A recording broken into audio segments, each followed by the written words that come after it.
450-year-old art form that's been in trouble for 449, yeah. People do seem to gravitate towards his work a bit more. I mean, never mind, he is the greatest composer of all time, but...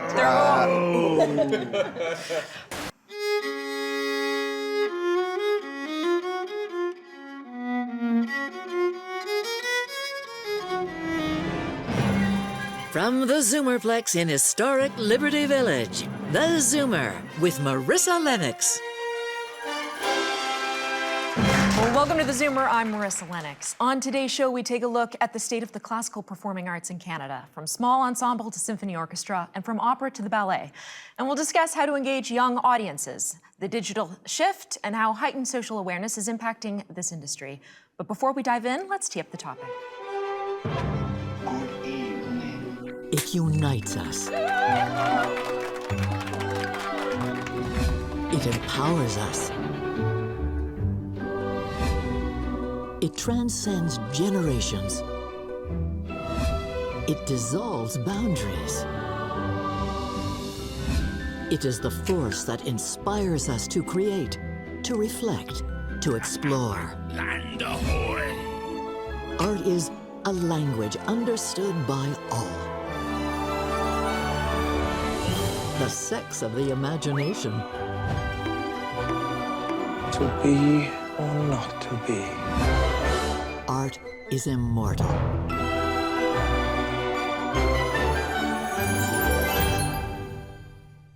All right, let's bring in the panel. Barry Hughson, Executive Director of the National Ballet of Canada. Perryn Leech, General Director of the Canadian Opera Company. Paul Thomas, Program and Music Director for the New Classical FM and Zoomer Radio. Kathleen Kajioka, Host and Co-Music Director of the New Classical FM, and also a world-renowned violist and violinist. And Ian Cusson, a composer of Metis and French-Canadian descent. It's good to have you all here. Kathleen, I'll start with you. Broad strokes, how would you describe the state of the classical music industry? Because depending on the source, some say it's thriving, some say it's dying, maybe it's somewhere in between. I think it's actually an exciting moment for classical music.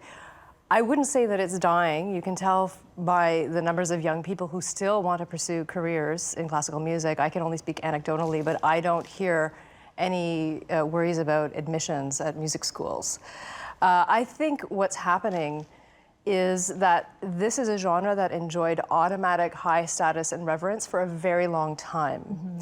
And it, during that time, for generations, didn't have to work very hard at thinking about relevance, resonance, and connecting with the current population. It was kind of that ivory tower kind of, elitist aura around it, which frankly, I have never thought served the music very well. It doesn't help people connect with it and get what is really there to be gotten out of it. So now, as that is crumbling, that old structure is crumbling, it's a great moment where you see organizations, creators, presenters now starting to wake up and think in those terms. Ian, do you agree? Is the industry transforming?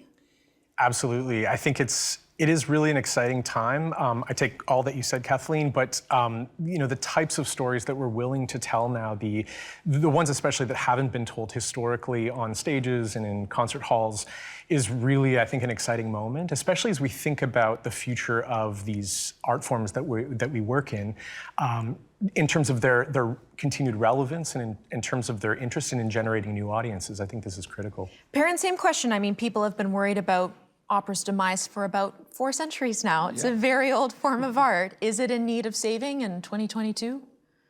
It's a 450-year-old art form that's been in trouble for 449, yeah. So is it in need of saving? No, it's in need of evolution, for sure. I think that relevance is something that is relatively a new conversation in terms of, the majority of the operatic canon doesn't tell relevant stories. It tells stories about horrific things that have happened or made up things. But we now want to tell stories that actually people can relate to, resonate, and have so many more voices telling those stories. And I think that's where the opera industry is slow to start, but is now going at a real pace of telling new stories and using words and music to tell stories, which is really all opera is. But I think we're constantly, in addition to telling new stories, I agree, Perryn, 100% that we've got to be telling stories that are relevant to the public that we're serving today and tomorrow. But I also think we have to look at those stories, those canon works that are that are really about the development of the art form, but are stories that have done harm. And how do we honor the classical tradition while also adjusting those stories in ways that cause less harm? And so we're really in a process of that. I mean, we just built a brand new Swan Lake last season. Karen Kane created a new Swan Lake, which was very traditional. It went back to the Eric Bruin version that the company started doing in the 1970s. But she really wanted it to be relevant, and she spent a lot of time sitting with the dancers talking about themes and storylines from other productions of Swan Lake and what was offensive and what was important, what were the important threads to keep and what were some things that we could let go of. And she incorporated that into this production quite beautifully. I want to get back to that comment in a little bit, especially how it relates to even the Nutcracker and some of like the traditional classics that are performed on stage. But Paul, so much of this discussion hinges on plotting a course for a sustainable future. And there's an assumption that when it comes to the fine arts, audiences tend to skew older, for which the only answer is to bring in younger audiences. I mean, to what extent is that an issue for the classical performing arts world? Well, speaking from the media side of things, here at the New Classical FM, which is Canada's largest commercial classical radio station, we are enjoying a bit of a revolution where there are tons of younger listeners hopping on board. I think a lot has to do, there's a lot of factors going into this, but I think a lot has to do with the increased popularity of soundtrack music. I know I grew up, I got into classical music because the first CD I bought with my own money was John Williams' score to Star Wars. And that was my first love. And then that led me down the path of discovering more and more orchestral music.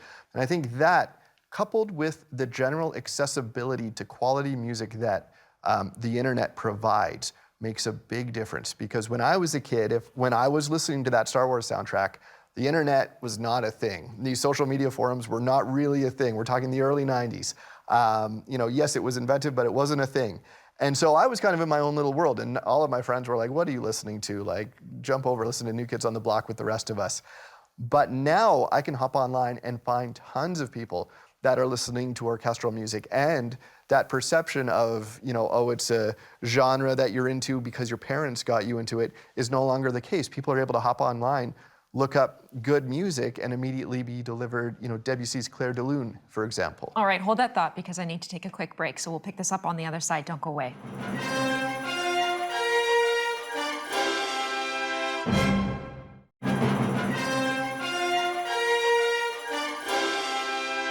All right, welcome back. When it comes to the classical performing arts, support structures are fast disappearing as arts education is being squeezed out and classical performing has all but disappeared from television and radio. So to what extent is this a problem for attracting young and newer audiences? And just also picking up on what we were just talking about before the break, Perryn, I do wonder to what extent, generally speaking, when we're talking about fine arts, audiences do tend to skew older, though I agree, we're probably seeing a new generation of people coming into it, but the lion's share is older. And so to what extent is there sort of, nothing to worry about here, because this is an audience that will just sort of keep reproducing itself as people age? Yeah, I'll speak about opera. That's very true. It's always been an older audience. But also it's true to say that the audiences have been declining for decades. As our lifestyles change, as we become less adept at, or less willing to say at 7:30 on Friday night for the next 12 weeks, I'm going to be at the same place. That's just a lifestyle change which has happened. There was no alternatives quite often to going to the theatre. There are now plenty of alternatives. You can stream things, you can start things when you want, when it's convenient to your timeline. So I think those changing habits are also massively impacting the performing arts, because we've been built on a subscription basis where you're committing to being the same place at least 6 times on a Friday night.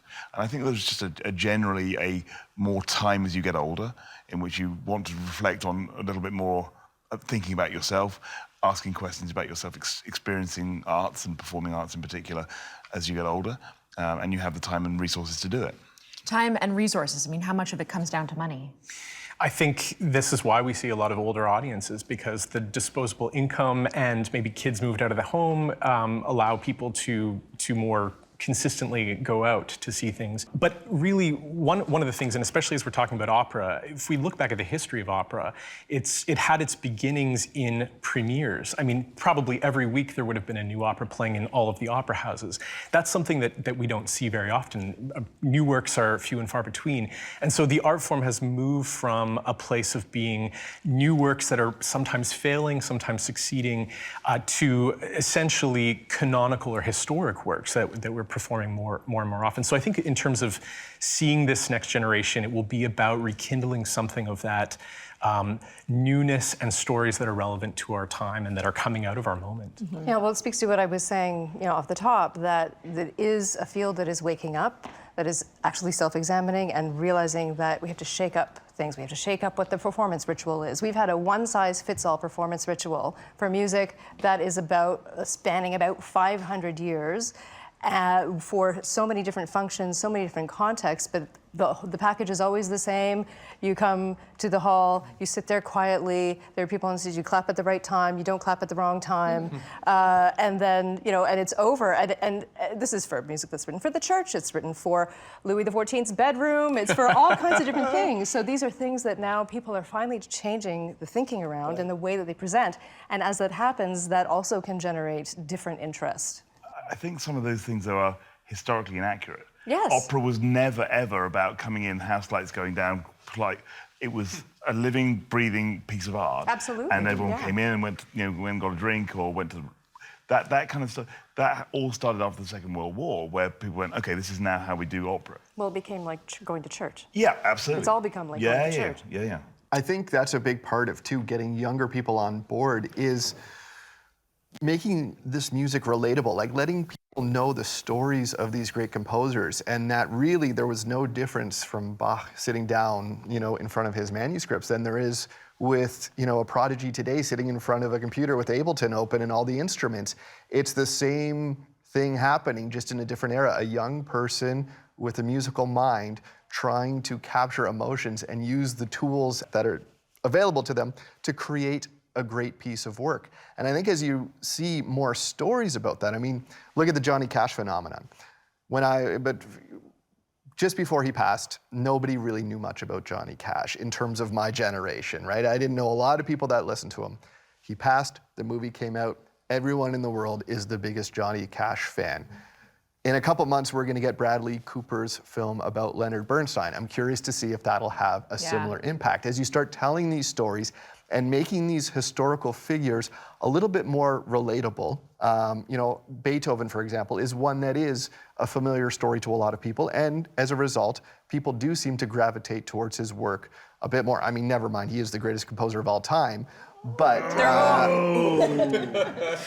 But I am interested in a point you made earlier about being trained by constant exposure, because I would argue that back in the 70s and 80s, there were some great pop artists that were making classical music modern. I mean, you could hear sort of, Queen has a very orchestral sound, Electric Light Orchestra, Meatloaf had an entire rock opera album. And so to some extent, people were being exposed to it, but does that translate into bums and seats in concert halls, or is it sort of at the peril of the traditional classics? What do you think? Yeah, what I also find interesting in this conversation is that right now in our 22-23 season, the box office leaders right now are the big classic ballets. It's Nutcracker, it's Cinderella, and it's Romeo and Juliet. So far outperforming everything else on the season, and that it's sort of interesting to me because there is an interest in new work and there is a demand for that, but there still is a tremendous demand for the classical ballet canon. And if we look at Swan Lake this past June, a lot of our older audience did stay home because they were still a bit nervous about the pandemic. Yet we were sold out every night for 16 shows at the Four Seasons Center, and it was a young audience. There were a lot of young people in the audience. And so I'm incredibly hopeful. I think there is a generation that is hungry for what we do, and they're not only hungry for the new stuff, but they're hungry for all of it, and that's really encouraging. But look how many of the symphony orchestras have started to do these incredible John Williams scores, Hans Zimmer scores. I mean, the Harry Potter series of concerts are incredible. You watch the film, you have live, you can easily forget there is a live orchestra there, but some of them have chorus as well, and it's like, that's an introduction to, oh, okay, this isn't quite what I thought it was. Yeah. And it's, but you need that gateway in, don't you? I also think there's an element too of, I'm a lifelong music fan, and it took me a while to get to classical music, but I think there is some merit to the notion that when you exhaust a genre, say you grow up loving classic rock, after a while, there's only so many ways you can analyze the Rolling Stones, who are still one of my favorite bands, but you're ready for something else, maybe something that's going to challenge you a little bit more. And so I think it is naturally a genre that people who have listened to music their entire lives do come into a little bit later in life, because it's maybe they have kids and they want it on in the car because it's for the whole family. Maybe they want to challenge themselves a bit more because after a while, you've seen every movie, you start going back to the classics. You've heard just about every modern rock and pop song. You want to go back to the classics. That's an interesting point. All right, stick around. We'll be right back.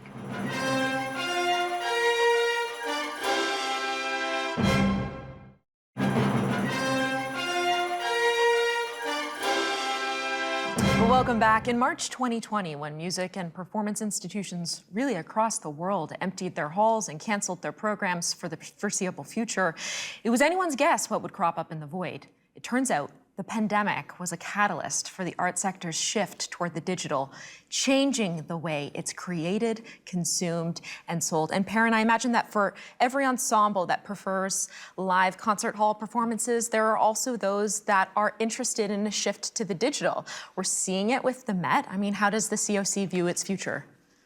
So it certainly has a large digital footprint in the future. The question is that shooting operas in opera houses from the front, or is it actually in commissioned works that use the ability of film and filmmakers and other artists from other genres to expand what opera is? And what do you think? From my point of view, I frankly don't spend a lot of time watching opera on a big screen from an opera theatre. It's great. You can now see what the soprano had for breakfast. But in reality, it's not the same as experience as being in with 2,000 other people and the hairs going up in the back of your head. So I think the future for digital is about the making of, the stripping back the layers of how we do things to make it a more interesting art form, but also commissioning pieces which are specifically written for digital, I think. And what's interesting is that I consume a lot of opera through video, through filmed, and it's probably more often than being in the opera house. I think what's really interesting is that, with the pandemic, it really forced companies, large organizations, small organizations to rethink and to reset priorities. But I really think that the next generation is going to be consuming that, and that will be their way into coming in to see live opera, coming in to see live concerts, will be through, what is this? What is this world that I can explore that feels foreign to me, but now I have this open door to it? So I think we're going to see a lot more digital productions, specifically created for film or for live or not live broadcast. And that will complement the live work that we do in our theaters. I do wonder, though, to what extent, and you may be able to shed light on this, but some of the performers have expressed concerns about this environment because now no longer is it only about their voice. The art form has definitely gone in that direction anyway, in terms of, we used to have park and bark singers, as we used to call them, where they'd come down the front and sing. You now have to credibly convey a character, and there are a whole set of conversations about representation on stage. We sort of cast very in very narrow tranches, so that it's now become much more about the whole performer. Not obviously huge conversations about ethnicity and how we have truly diverse casts, body image, body shape, all of those things. And again, there are people with very strong opinions that are now through the lens we look at things now are very, very old-fashioned and dated. That is a conversation we will circle back to in just a moment. But Barry, I mean, what's the future of ballet in sort of a high-tech world where people can turn to YouTube and watch 3-minute videos? Yeah, I think we've learned a lot over the course of the pandemic. I think the performing arts, including the National Ballet, was way behind the curve in terms of our digital capacity, our ability to capture content and release that content. And we learned fast, and I think we've learned a lot, and we will continue to build on that. But I think it's also true that digital platforms are for short-form content. The audience is not going to sit and watch a 2-hour evening of dance. There's a small, audience that will do that, but it's very small. And that what we really see as the future of dance in the digital realm is really about a taster, an introduction to. I love the idea of commissioned work specifically for film. There's a lot of live performance that doesn't translate well to film for a variety of reasons. But Crystal Pite made a new work for us called Angel's Atlas, and we have made that into a film because it lent itself to it. It was atmospheric in a way that really translated well to film. So we'll pick and choose those projects. But the most important thing that I think we take away from the pandemic experience is, as a society, we now know for the first time in our lives what it feels like not to be able to gather for a shared human experience in an opera house, in a theater, in a concert hall. And what I've learned is that people really missed it. And when we reopened theaters and we started inviting people back in, and you have to remember, we reopened theaters when we were still just out of lockdown. Like, people were still very anxious about what was happening with the pandemic. And yet people came. They came, and there was an intensity and an excitement and emotion returning to live performance that I think, if there was anything that I needed as fuel to keep going, that was the fuel. It's so true. I attended the Nutcracker last Christmas before it was shut down again. Yes. I was one of the fortunate ones. And I sat in my chair and I cried through it for so many reasons. One, it's so beautiful aesthetically, but it was also so wonderful to be back in a concert hall and watching it live. But there's nothing better than a great live performance. But we're talking about the digitization of music consumption, and I would be remiss to not talk about the Spotify and the YouTube and how that's influenced and impacted the artist. I mean, it's, for one, eliminated an entire stream of income to some extent that once used to be reliable. For classical music, that income was never very huge because a classical group will make a recording for the purpose of getting concerts. It's not like in pop music where they give concerts to sell the recordings. So for us, we still have to make the recordings. It's actually that they're more available on Spotify, et cetera, is good because people become more familiar, like my group Ensemble Masque, which doesn't have a huge footprint in Canada. Lots of people in Europe, but not a huge footprint in Canada. But it's very easy to say, oh, just go check us out there, and they can hear the quality of what we're doing. So yeah, we'll make less money for sure, but we weren't making much money off of it in the first place. It was a marketing tool. And so then maybe on the other hand, you could argue it's expanded the audience. Well, I think as you have the conversation about the digital impact, especially coming out of the pandemic, never mind the conversation about these specific streaming services for a moment, but as we're talking about, the major players here in Canada, what we did see during the pandemic, unfortunately, was a lot of regional orchestras having to shut down in arts organizations, smaller ones. And I think that's where digital is going to play a huge role, because as we're talking about this new audience that we need to build, and we're talking about the new performers that we need to develop, I think it's incredibly important that we're able to get into communities across Canada and inspire young people to both enjoy classical music and partake in classical music. All right, we need to take a quick break. We'll be right back with more discussion and later a live performance from our own Kathleen Kajioka. You won't want to miss it.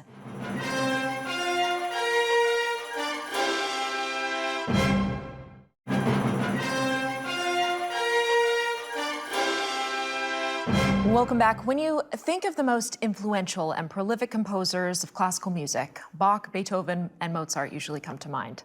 Their works dominate our concert halls and also form the foundation for how we interpret and receive classical music.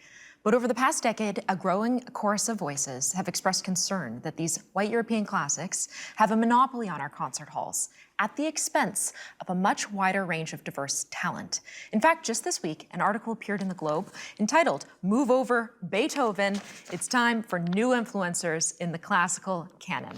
Let's turn to the panel. Perryn, I mean, it's a tough discussion, but you champion a lot of timeless composers. How do you balance this? I think we continue to evolve the art form. Those works are popular for a reason, and that's because people have been exposed to them over a long, long period of time, and you get to know the tunes. It makes it more accessible and easy to do.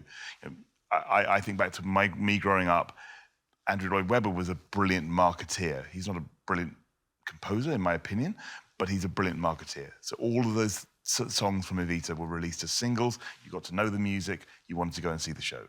So it's those kinds of things which make a huge difference, because you get access and you go, oh, I'll take that risk. Is there a very audible cry for change such that it would influence your programming choices? Very much so. I think it's absolutely imperative that we listen to people, and commissioning of new work is part of that, but it's also looking at some of the things that have been composed before that have just not had the opportunity to be seen before.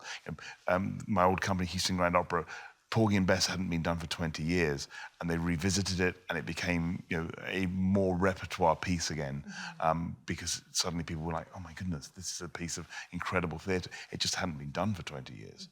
So there are pieces out there that can do that. Yeah, there's good reason that we have these canonical works. And if you think about it, tons of work was being written, and there's this kind of distillation of some pieces, and often they're great, great works, and we love them, and we see them perennially because they're so great. And this is always going to be the challenge with incorporating new work into our programming, into our seasons, is that there is such a small room for this new work, but also it doesn't necessarily have the lead time to be refined with such a level, and or for us to make 100 new operas, say, or 100 new orchestral works, and say there's 3 really great ones. There's not, as a composer, as a person writing new work, there's an incredible pressure to not fail. You said, yeah, go ahead. I'm just curious, do you find there's a negative perception about new classical music? Well, of course, and I think part of what it is that there is, that's such a huge category of music, of sound worlds. As an Indigenous composer, there's a small but mighty group of new music composers in the Indigenous community, and our sound worlds are so radically different. Some of us, sound maybe like neoclassical, and some of us sound neo-impressionistic or romantic, or, dropping coins into a piano. You have every kind of sound world possible. And so it's hard for an audience to know what to expect when they're coming to a new music and it comes down to programming. And I think a lot of people are traumatized from that sort of mid-20th century era where academia, composer academia, was super alienating, was like high intellect, interesting sound experiments, but not designed for a listening public. Absolutely. You said not a lot of room. What does that mean? Sort of, is it a one in, one out situation? What does that balance look like? Well, one of the things, there are so few repeat performances of new work. In new opera especially, often they're sort of one and done. And, millions of dollars could be invested in creating a new opera, and for it to not go on to have a sustained life in new productions. So there's the huge cost to it. But I think also just within programming, there have been so few slots available within a concert season.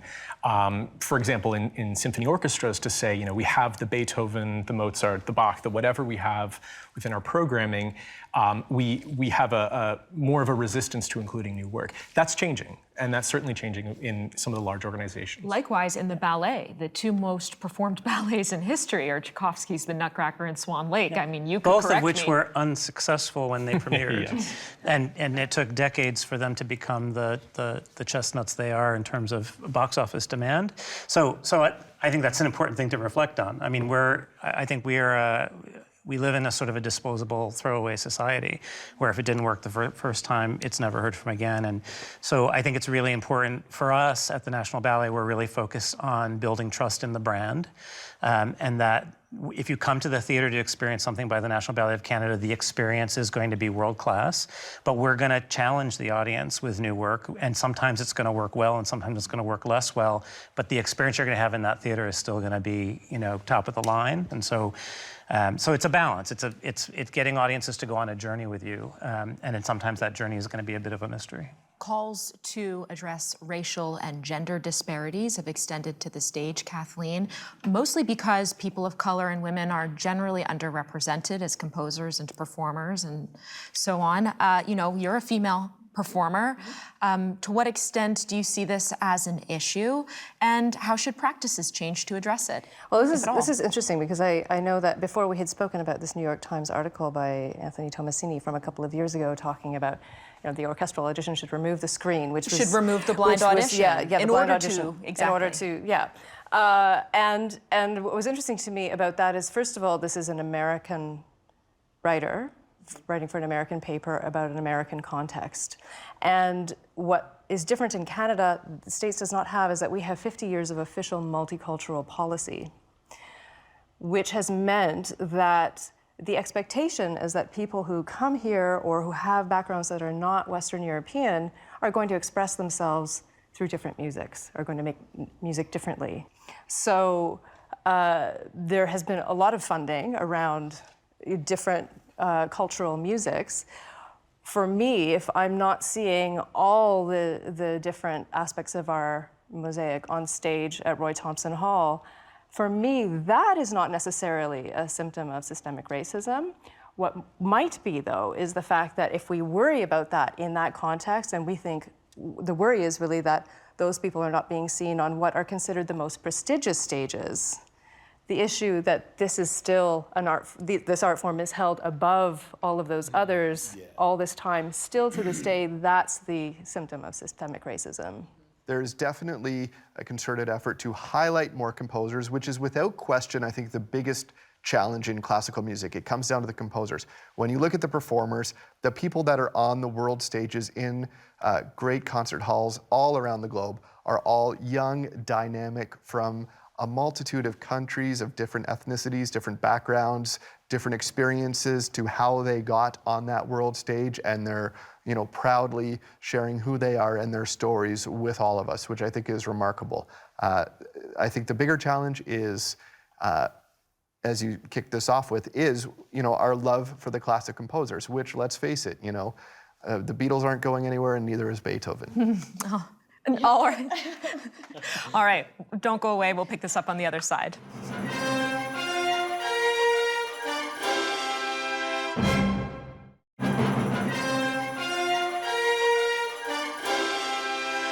All right, welcome back. As always, we love to hear from you, and I appreciate all who send in their comments and questions. I always read them. All right, let's get to some of those right now. Paul writes, what is the most important reason we need to protect the arts?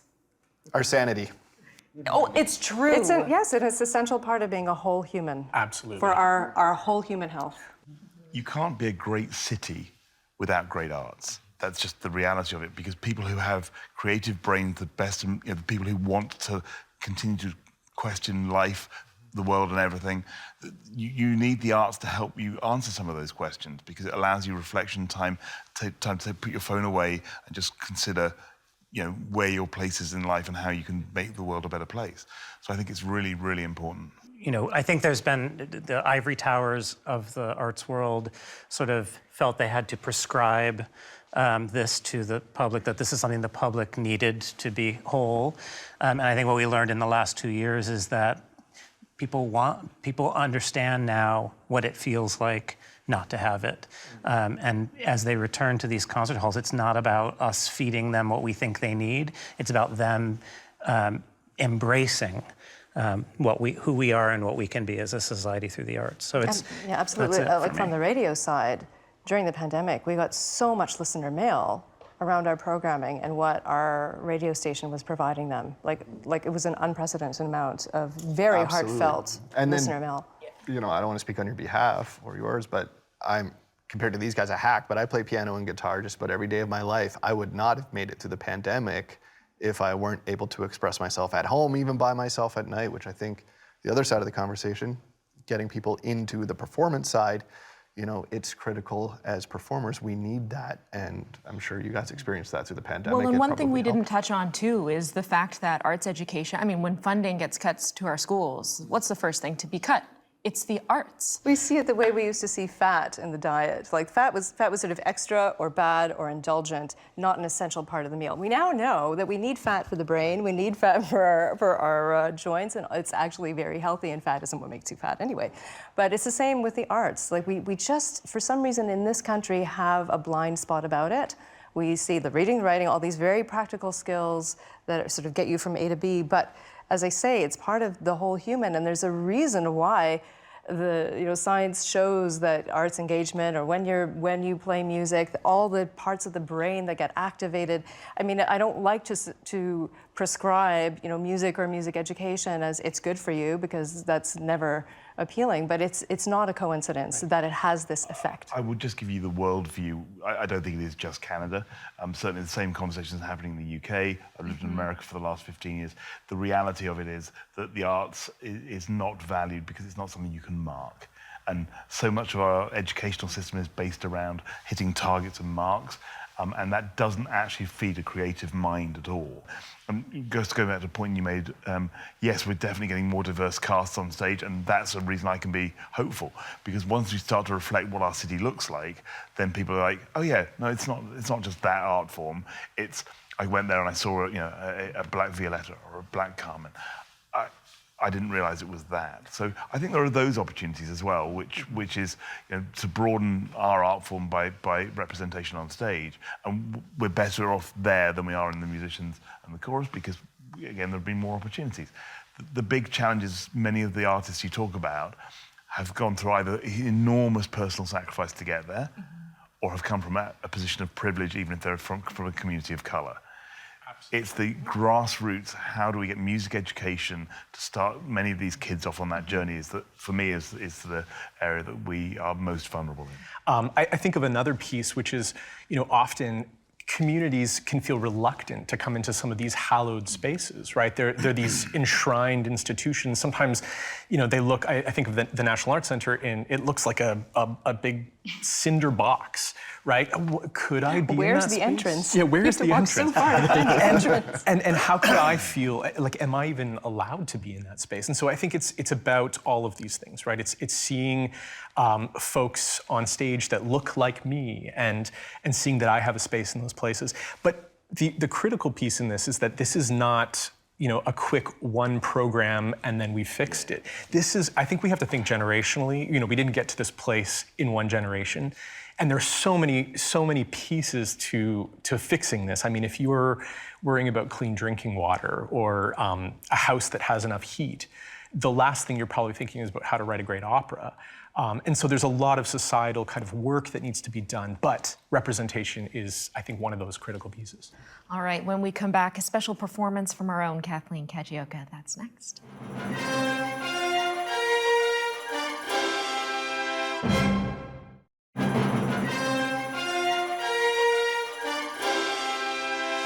We spent the hour talking about the classical performing arts in Canada. And speaking of the arts, here at Zoomer Media, we are so blessed to work with so many great artists. And right now, we're going to take a moment to shine a spotlight on one of our own.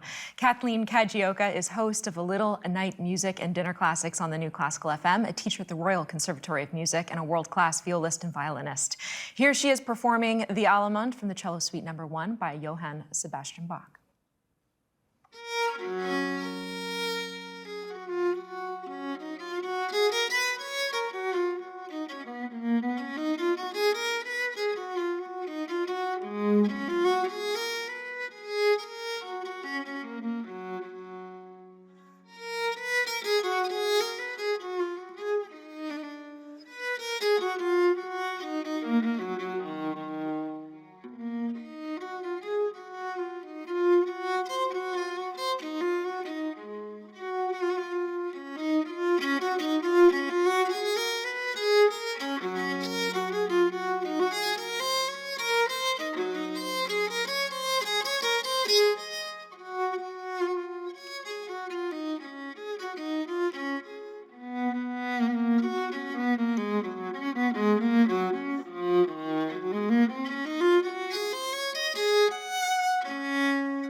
Kathleen, you are so wonderful. And as you put it, some nice G major generosity for these crazy times. Thank you, as always. That is it for us today. A big thank you to my panel and to the audience in studio and at home. We'll see you soon. For now, it's time to zoom out.